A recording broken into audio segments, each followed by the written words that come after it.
nada me aquieta entre espectros de palavras coisas. Anêmonas trafegam pensamentos rotos, ruídos até o muco.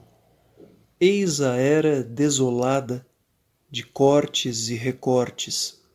Tempo cutelo no espaço lacerado, pele de lua violada por línguas gárgulas. Luz finge macerada por caninos cérberos. Tempo nigromante, corvo, corvo, corvo, recrucitando escárnios.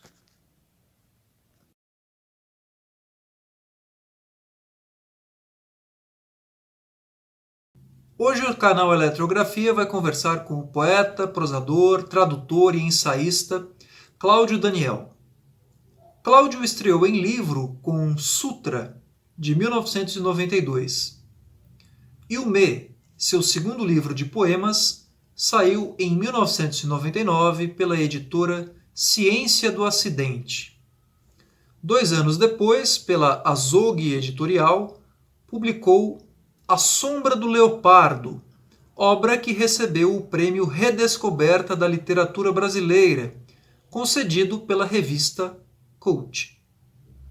Após receber um convite de Haroldo de Campos, Cláudio publicou pela coleção Signos da editora Perspectiva a antologia Figuras Metálicas, que traz poemas selecionados de seus primeiros livros e uma série até então inédita chamada Pequenas Aniquilações. Em 2008, lançou em Portugal Escrito em Osso. No ano seguinte, Fera Bifronte, que recebeu premiação da Funarte. Em 2010, veio a público Letra Negra.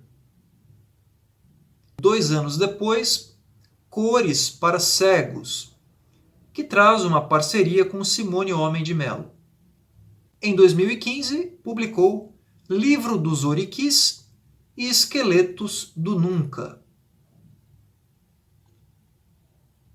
Em 2018, reuniu em livro as plaquetes Cadernos Bestiais, uma leitura poética da realidade política do Brasil contemporâneo. No mesmo ano, publicou Portão 7, reunião de 100 haikus que contou com traduções e caligrafias em japonês feitas por Misao Kobayashi. Recentemente, lançou Marabô ou Batalá, versão expandida do livro dos Oriquis. Na prosa, Cláudio lançou o livro de contos experimentais Romanceiro de Dona Virgo, em 2004, e o romance Mojubá. Além disso, Cláudio traduziu poetas da América Latina e escreveu crítica literária. Algumas de suas reflexões críticas foram reunidas no livro Pensando a Poesia Brasileira. Cláudio é também antologista e professor de poesia. O canal Eletrografia agradece a participação do poeta. A primeira pergunta será feita por Eliakim. Cláudio, como você tem encarado os últimos acontecimentos no Brasil e qual é, na sua opinião, o potencial da escritura, especialmente a de poesia, em um contexto conturbado como este? A pergunta é inevitável. Nós nos fazemos, né, diariamente. Eu antevi esse pesadelo todo uns 8 anos atrás, quando aconteceram aquelas famigeradas, né, manifestações de 2013, e muitas pessoas se iludiram, né, com o caráter daqueles atos. Havia pessoas que achavam assim, a gente tem que tirar a Dilma e o PT do poder para nós fazermos a Revolução Socialista, né? Tinha uns delírios, assim, inacreditáveis. Aí eu fui nas primeiras manifestações e quando eu vi pessoas com a cruz gamada tatuada no punho, e gritando sem partido, e com aquela cara de agentes da Gestapo, eu pensei, isso aqui vai dar merda, essa turma não sabe em que está se metendo, eles não sabem qual demônio que eles estão invocando. E 8 anos atrás, só vendo as primeiras manifestações e depois acompanhando o noticiário pelos jornais, eu percebi na hora, vai ter um golpe de Estado, vão derrubar a Dilma e vão colocar uma ditadura no Brasil. A extrema-direita vai chegar ao poder. E eu não gosto de estar certo. Eu não gosto de concordar comigo mesmo. Eu prefiro estar errado, muitas vezes. Mas, naquele momento, eu previ tudo o que aconteceu depois. Não sou profeta, não sou babalaô, não sou astrólogo, tenho algum conhecimento de história e política, e o pouco que eu vi naquele momento me levou a essa conclusão. Setores da esquerda estavam iludidos, enganados, e estavam servindo de massa de manobra da extrema-direita. E o que aconteceu depois foi inevitável, né? Afastamento de Dilma, Michel Temer assumir o governo, colocar a pauta neoliberal, né? Iniciar a destruição dos direitos trabalhistas, dos direitos previdenciários, e por conta de toda ofensiva da mídia, do judiciário e de setores equivocados da esquerda, né, contra Lula, contra o PT, o resultado final foi a eleição de Bolsonaro e essa tragédia, né, que nós vivemos, 400 mil mortos. Essa é a estatística de uns 10 anos de guerra na Síria. E para nós bastou um ano de pandemia com desgoverno para chegarmos a esse genocídio, né? Que seria evitável se houvesse uma política pública de saúde responsável, comprometida, né? Com a vida dos cidadãos. O que a poesia pode fazer é muito pouco.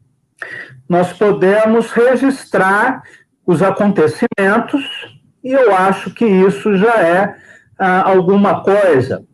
Porque alguns anos atrás, os poetas brasileiros, na sua maioria, escreviam poemas de amor, poemas sobre viagens, metalinguísticos, né, sobre vários assuntos válidos, mas não escreviam sobre política.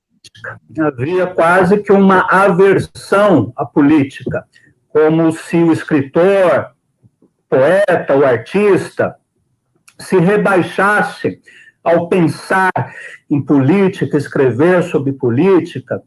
Talvez com o golpe de Estado e essa semiditadura, caiu a ficha nos poetas, nos escritores, que nós precisamos, sim, assumir posições públicas em relação aos acontecimentos e também escrevemos poemas, contos, romances sobre essa tragédia. No mínimo, para darmos o nosso testemunho, o nosso depoimento, e para que na literatura brasileira haja esse capítulo da literatura do golpe, a literatura do período trágico. Eu dei uma modesta contribuição nesse sentido com o livro Cadernos Bestiais, Breviário da Tragédia Brasileira, que é uma reunião de poemas escritos entre 2013 e 2018. Depois eu publiquei Marabô ou Batalá. O primeiro livro saiu pela editora Lume, e este aqui pela editora Cotter, que é uma reunião de poemas de orixás, só que relacionados com o contexto político brasileiro. Depois eu posso ler alguns desses poemas, se vocês quiserem. E agora, recentemente, eu publiquei o meu primeiro romance, Mojubá, também pela editora Cotter, que trata da mesma temática do livro de poemas Marabô ou Batalá. ou seja, trata do momento histórico, do momento político, e fazendo uso da alegoria dos deuses, né, dos orixás, da mitologia afro-brasileira. E é o livro, talvez, mais desafiador, né, que eu já escrevi. Então, eu já tenho, né, dentro da minha produção literária, alguns livros que descrevem, né, que apresentam o meu testemunho sobre esse contexto histórico. Fora isso, nós devemos sempre denunciar as arbitrariedades, né, os crimes cometidos por esse governo genocida, denunciar em todos os veículos que nós temos acesso, inclusive no exterior. Não podemos ficar calados. Perfeito. Cláudio, aproveitando, né, você falou dos seus livros, né, entre eles, né, o Mojubá, a gente queria abordar um pouco a sua produção poética e literária a partir dele, que é o lançamento mais recente, né, saído pela Cotter. Você já tinha publicado um livro que trata da narrativa, né, que é o Romanceiro de Dona Virgo, em 2004. Exatamente. Então, o que mudou para você nesses quase 17 anos, né, na maneira de fazer prosa de ficção? E o que te levou também à prosa? Excelente questão.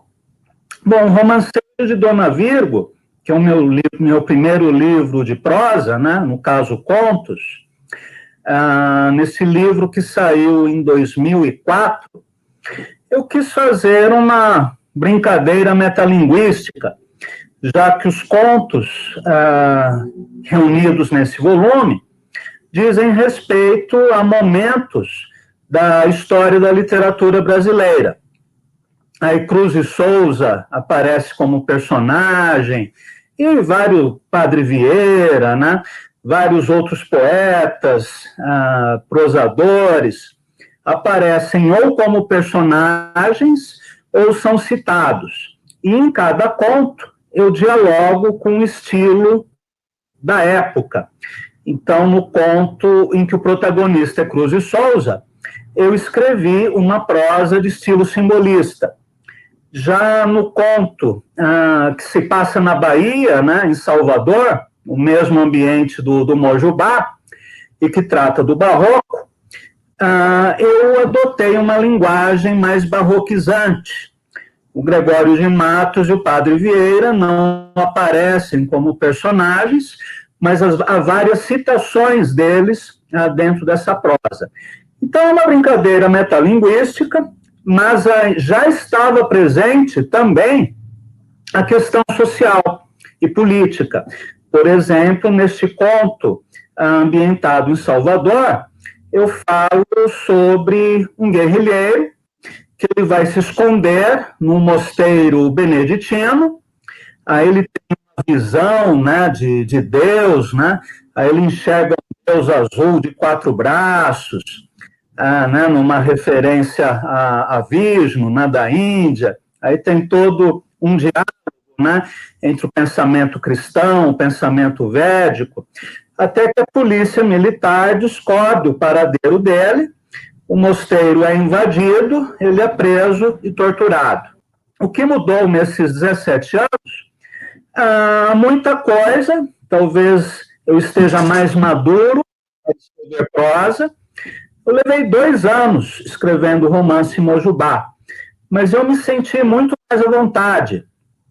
Talvez eu precisasse desse tempo todo, né, para leitura, aprendizado, né, para que eu conseguisse trabalhar, né, numa prosa longa, que também é uma prosa que tem um caráter metalinguístico.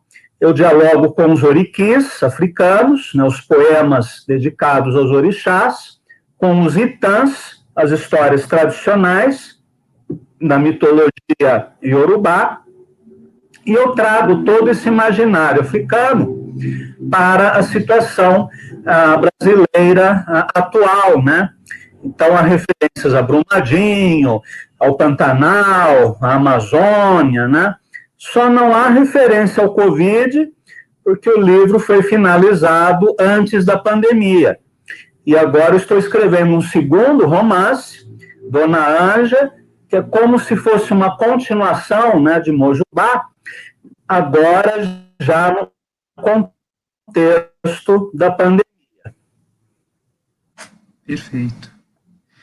E falando sobre os cadernos bestiais, em que você aborda o Brasil contemporâneo de forma crítica, né? Gostaríamos que você, como poeta bastante consciente a respeito da importância da forma, comentasse como foi o trabalho de estruturação formal desses poemas, né? Qual forma você usou para abordar o Brasil atual? Ótima pergunta. Desde jovem, eu sempre tive uma orientação, né, política bem definida. Quando eu tinha 17 anos, talvez, aconteceram as greves metalúrgicas no ABC, né, em 1979.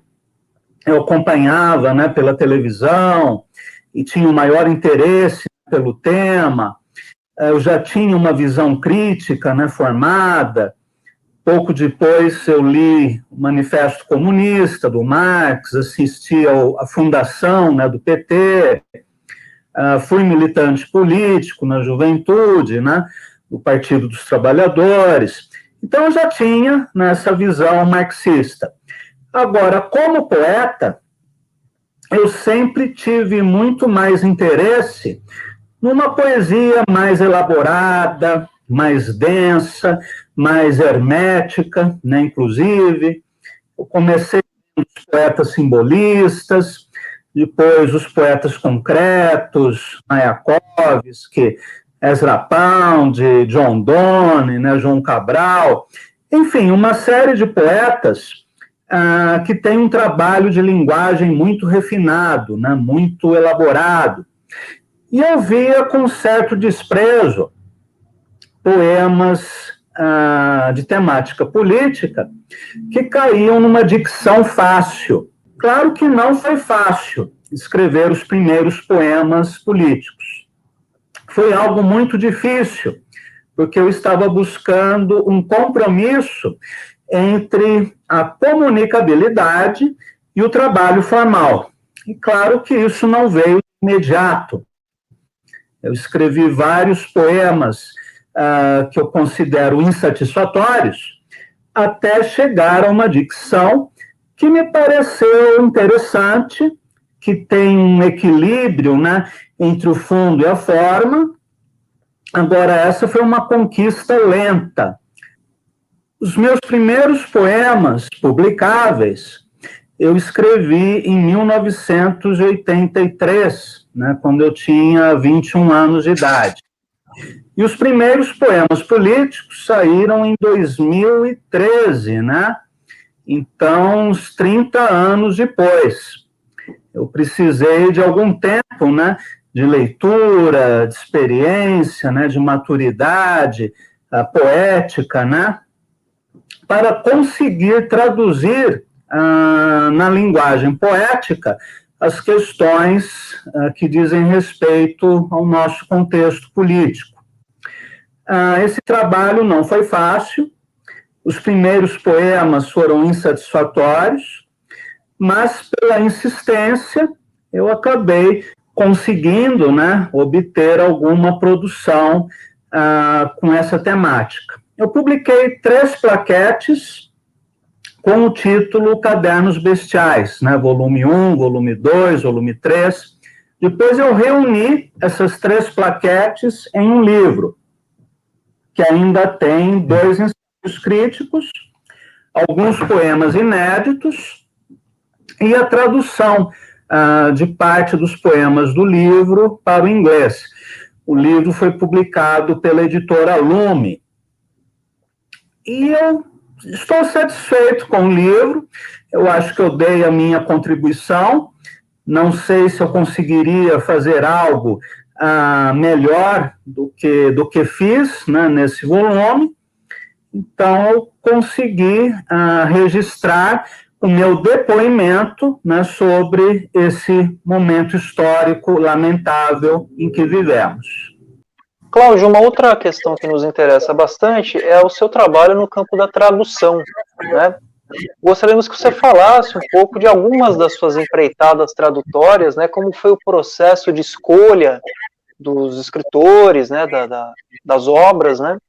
E qual foi o critério tradutório que você usou, né? Para dar conta dessa experiência extremamente desafiadora que é traduzir, né? Certo. Eu traduzi poemas para lê-los melhor em português. Talvez com 20 e poucos anos de idade, eu comecei a me interessar por poesia de vanguarda da América Latina. Olivério Girondo, Vicente Huidobro, César Vallejo, e posteriormente os chamados poetas neobarrocos, né? Lezama Lima, Severo Sarduy, José Koser, e mais alguns poetas.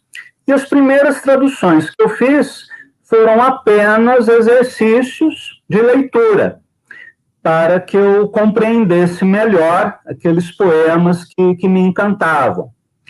Mas conforme eu fui descobrindo poetas do chamado neobarroco, né, latino-americano, que é uma corrente estética iniciada por Lezama Lima e Haroldo de Campos, né, nos anos 40, 50, e que vem até os dias de hoje, com representantes no México, em Cuba, na Argentina, no Uruguai, no Peru, né, no Brasil e em outros países do continente. Eu descobri esses poetas lendo outras antologias. Primeiro, o livro que o Néstor Perlonger, né, organizou e a Joseli Viana Batista traduziu, O Caribe Transplatino. Depois eu descobri o Medusário, aquela antologia organizada pelo Echavarren e pelo Koser. E cada poeta que eu descobria era um choque. Coral Bracho, Reinaldo Giménez, Victor Souza, que infelizmente faleceu neste ano, né, no México, ainda jovem, numa situação bastante estranha, e outros poetas, né, Tamara Kamenzain, enfim. E conforme eu ia traduzindo, né, esses poetas, eu ia publicando em blogs, em sites, em revistas, em jornais impressos, até que um dia o Samuel Leon, da editora Iluminuras, entrou em contato comigo, me chamou para a gente conversar na editora, eu fui, e ele me fez uma proposta. Por que você não organiza uma antologia de poesia neobarroca? O resultado do convite foi esse livro, Jardim de Camaleões, a poesia neobarroca na América Latina. A escolha dos poetas se deu pelo encantamento mesmo, encantamento pela linguagem bastante hermética, sensorial, lúdica, com muitas imagens estranhas, sonoridades estranhas, pelas referências culturais. O neobarroco ele faz essa mescla deliberada de elementos africanos, indígenas, orientais, europeus, de diferentes momentos históricos, faz uma colagem linguística, né? Num poema neobarroco você pode encontrar gíria, termos de linguagem chula, citações em alemão, em latim, em polonês, enfim, uma linguagem muito densa, né, muito carregada, e ao mesmo tempo extremamente plástica, sonora, sensorial, e isso foi o que me atraiu nessa poesia. Em particular, a poesia do cubano José Koser. Eu publiquei pela editora Travessa dos Editores, de Curitiba, um livro chamado Ibis Amarelo sobre Fundo Negro, que reúne todos os poemas que eu traduzi do Koser, mais alguns ensaios críticos, notas e uma entrevista que eu fiz com ele para o suplemento literário de Minas Gerais. Qual foi o critério e o método de tradução? Bom, eu gosto muito das teorias, né, da tradução desenvolvidas pelo Walter Benjamin, pelo Haroldo de Campos, pelo Roman Jakobson e alguns outros autores que têm em comum esse trabalho prioritário na recriação da linguagem. Não se trata simplesmente de trazer para o português os conteúdos dos poemas originais, mas, sobretudo, a recriação da forma. E o próprio Ezra Pound, né, também pensava desse modo.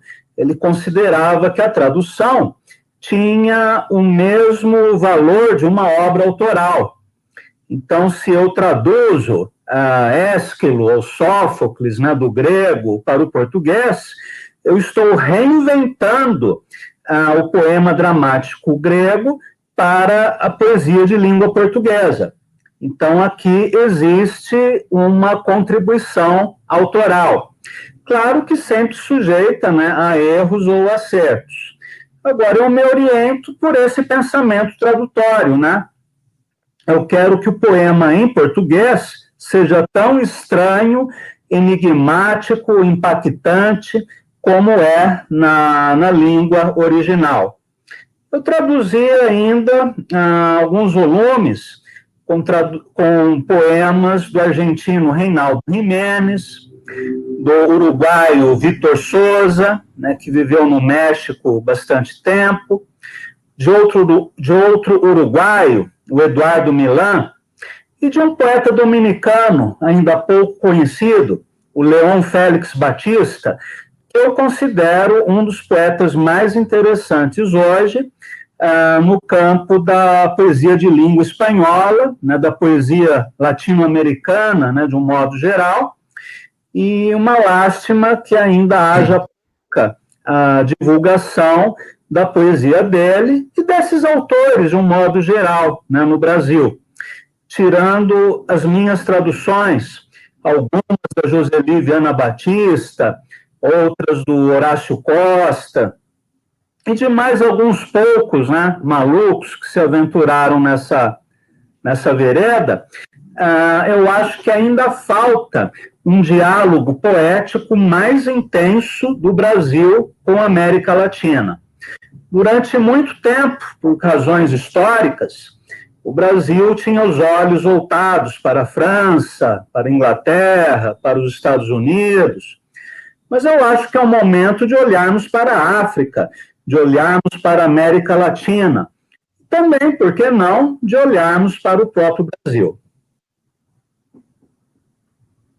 Perfeito, Cláudio, antes da gente passar para a próxima questão, que o Eliakim vai fazer, eu me lembro, algum tempo atrás, um comentário seu, não sei como foi esse projeto, você comentou que você estava lendo Lorca, né, poeta em Nova York, você chegou a enveredar pela tradução dele, não?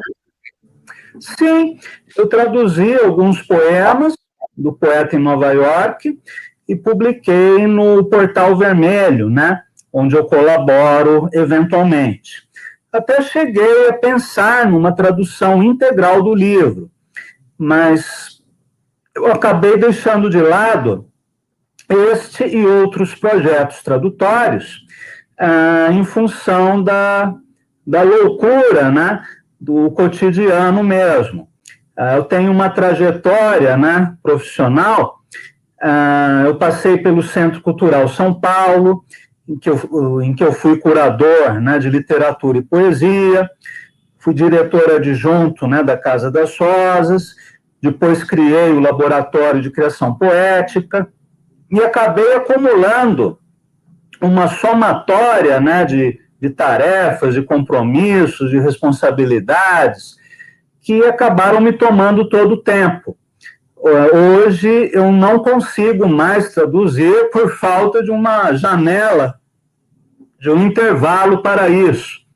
Neste ano, milagrosamente, eu escrevi um novo livro de poemas chamado Cantigas do Luarel, que vai ser publicado no segundo semestre pela editora Arribassan, né, do Linaldo Guedes, e que é uma reunião de poemas folclóricos, em que eu falo sobre o Saci, o Curupira, o Boitatá, a Matinta Pereira, né, e outros personagens do folclore brasileiro. Mas a tradução, momentaneamente, eu não estou conseguindo me dedicar a ela. Claro que eu gostaria de voltar. Inclusive, é uma ideia antiga, que eu espero um dia concretizar, que é a ideia de publicar uma antologia de poesia cubana dos anos 40 para agora, até agora. Em geral, se pensa na poesia cubana como se fosse apenas Lezama Lima, né? Bom, não é apenas Lezama Lima, assim como o Brasil não se resume a Drummond, né, ou João Cabral.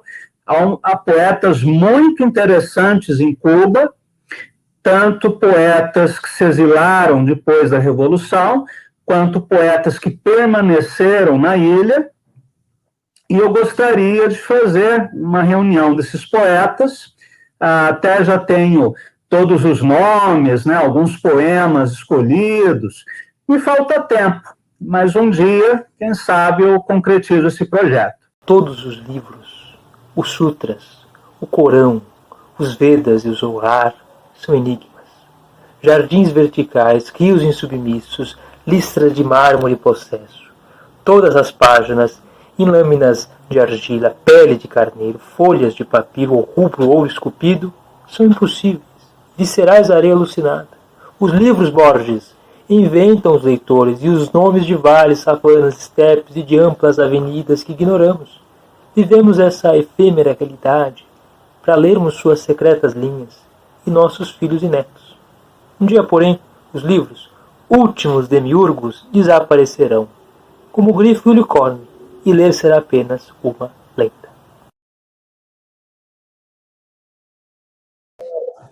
O que para você faz com que poemas e narrativas sejam considerados interessantes? Em outros termos, como você vê a questão do valor qualitativo de um texto literário? Pois é, o texto tem que me seduzir.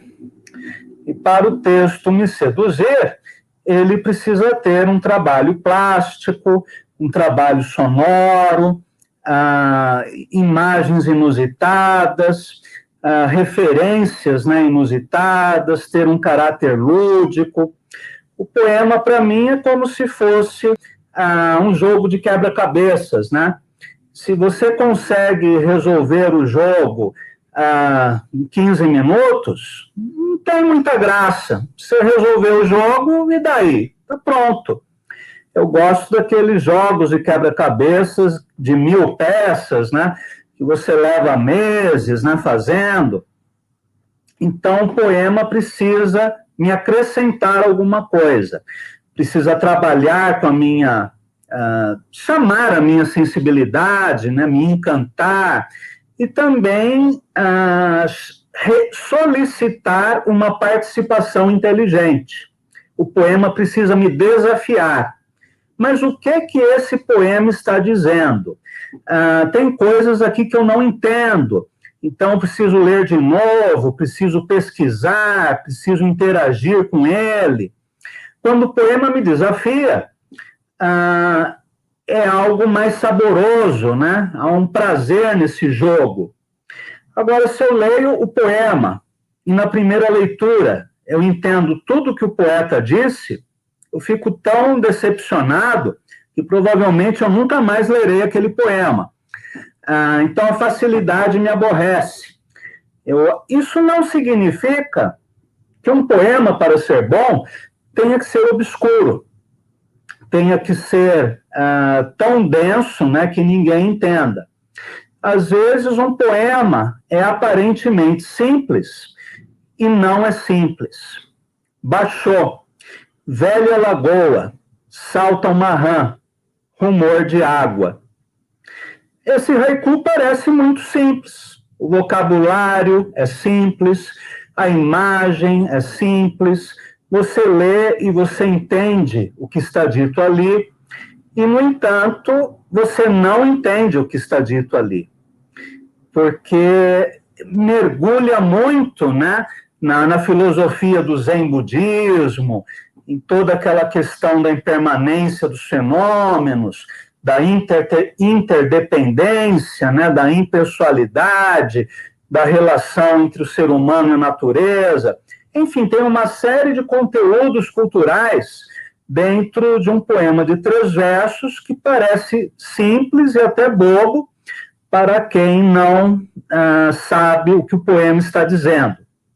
Então, você não precisa necessariamente usar um vocabulário rebuscado, usar imagens muito enigmáticas. O poema pode ser simples. No entanto, se é um poema inteligente, se é um poema denso, concentrado, com força poética, ele é capaz de dizer muito com poucas palavras. Não há receita para um bom poema. O bom poema cria a sua própria receita. Aliás, o próprio Basho dizia: não siga os antigos, procure o que eles buscavam. Aprenda todas as regras, depois jogue todas as regras fora. E Mayakovsky dizia: poeta não é quem segue regras. Chamamos poeta justamente àquele que cria as regras para o seu próprio poema. Bom, acho que foi um bom fechamento para essa questão e nos dá uma ponte para a leitura, né, que a gente gostaria que você fizesse, Cláudio. Que você lesse algum poema seu, da sua escolha mesmo, para a gente finalizar nossa edição. Eu vou ler o Oriki de Oxumaré, dedicado a Horácio Costa. Aquemin é a cobra arco-íris. Cobra dança arco-íris. Aquemin de olho preto é dança cobra-vento. Aquemin de olho preto é dança cobra pensamento. Baquilá, rio GG, está no fim de tudo. Baquilá, rei GG, está no início de tudo. Caforidã, cobra que morde o próprio rabo, é o fim e início de tudo. Caforidã, cobra que morde o próprio rabo, faz girar tudo. Se um dia o chumaré cansar, mundo acaba. Se um dia o chumaré cansar, céu desaba. Danjiku, moça menino, tira a entranha do intolerante. Danjiku, macho menina, tira a entranha do crente demente. Daquemin, dança a dança do sol. Daquemin, dança a dança da lua. Daquemin, dança a dança em mim. Arroboboia Oxumaré. E para finalizar, o Oriki de Ansan. Oiá vem com o vento. Vem e revém, mãe do meu pensamento. Faz a pedra flutuar. Escreve na folha palavras de vento. Mulher animal, faz amor amar e medo sentir medo. Epa, rei, come pimenta vermelha. Dança com pés vermelhos, olha com olhos vermelhos, como se quebrasse cabeças. Mulher animal, dona do raio e do vento, aquela que vem dançando, aquela que vem dança dançando, aquela que vem dança noite dançando. Oiá, tira a tripa do mentiroso, fura olho do preguiçoso, mãe do meu pensamento. Não me queime com o sol da sua boca. Afefê e Cufunã, aquela que carrega o chifre de búfalo e dança no cemitério coberta de cinzas. Dissipa meu tormento. Epa, rei Ansan.